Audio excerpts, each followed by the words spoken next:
After 1974, the rules of retirement changed, and suddenly it forced E's and S's into the I quadrant with no financial education, and they started to put their money into these retirement plans. And suddenly, voila, a whole new industry was born called financial planners.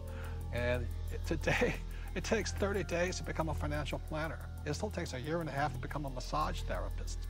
You know what I mean? It's like, what do you think of mutual funds? I think they're a great way to make money if you sell them to other people.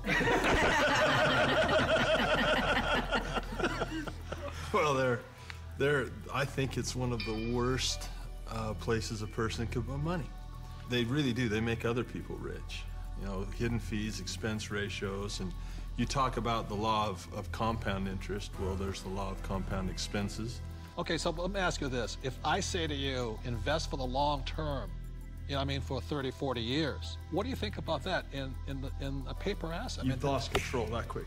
Liquidity is what paper assets are about. Your ability to sell and buy without negotiation problems. And so the moment you say, I'm going to buy this, I'm going to hold Enron, and I'm going to hold WorldCom, and I'm going to hold, GM, and I'm going to hold United Airlines. Well, you can just go on and on. How about Pan Am? But the moment you decide to hold that, what control do you have? None. In real estate, you can force the appreciation, paint it, carpet. You can't do that with paper. Right. Well, Your only control is to sell. If you hold it forever, you're rolling the dice and saying, I hope it works out. Right. There's a lot of people say, stocks are the best way to go and don't get into real estate. A lot of these financial advisors.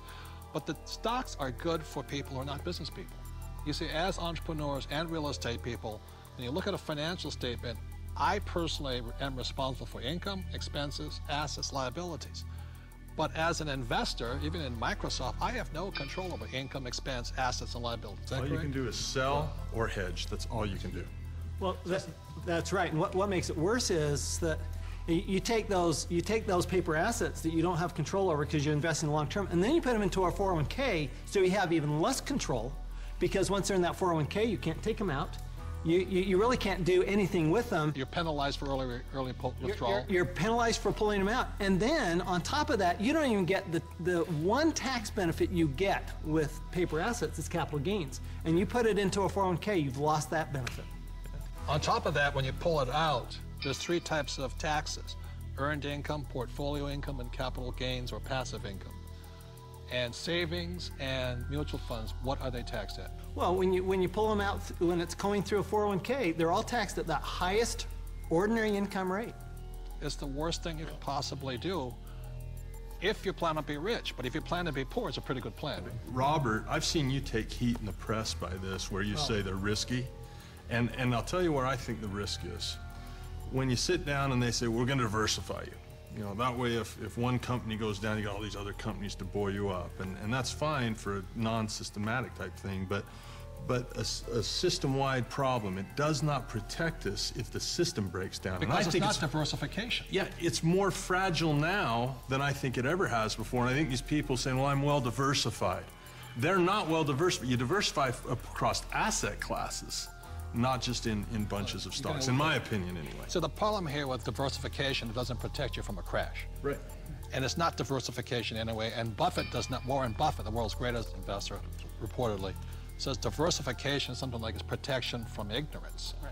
But it's ignorance from both the person selling you the plan as well as you who invests in the plan. But this is the biggest thing that really bugs me. When Kenny and I buy real estate, we always buy insurance, don't we? Yeah. And then when we drive a car, we have insurance. Right? Is there insurance for mutual funds?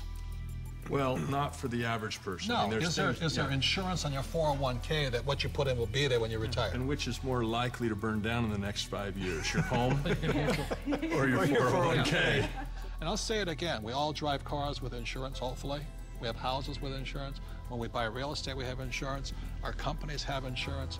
But the 401k, all these retirement plans, there's no insurance on them. So if it crashes, they lose everything, and the mutual fund companies walk away with the money. And that's a higher level of education, because most people don't know how to hedge that. Nope. They don't know how. I mean, it's possible, but if you interview the average person, that's what we teach. That's what our advanced courses teach, is how to play the that average game. person, I liked what your comment said. If you poll the average person, you say, tell me the difference. This is a very basic question.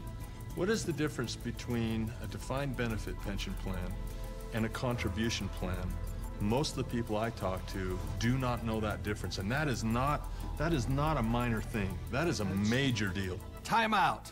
This is a very important point. See, in 1974, the rules of retirement changed. Prior to 1974, most people, like my parents, had a defined benefit pension plan. What that meant was that they received a paycheck for life. After 1974, the entire world started shifting onto a defined contribution pension plan. What you put in is all you get back.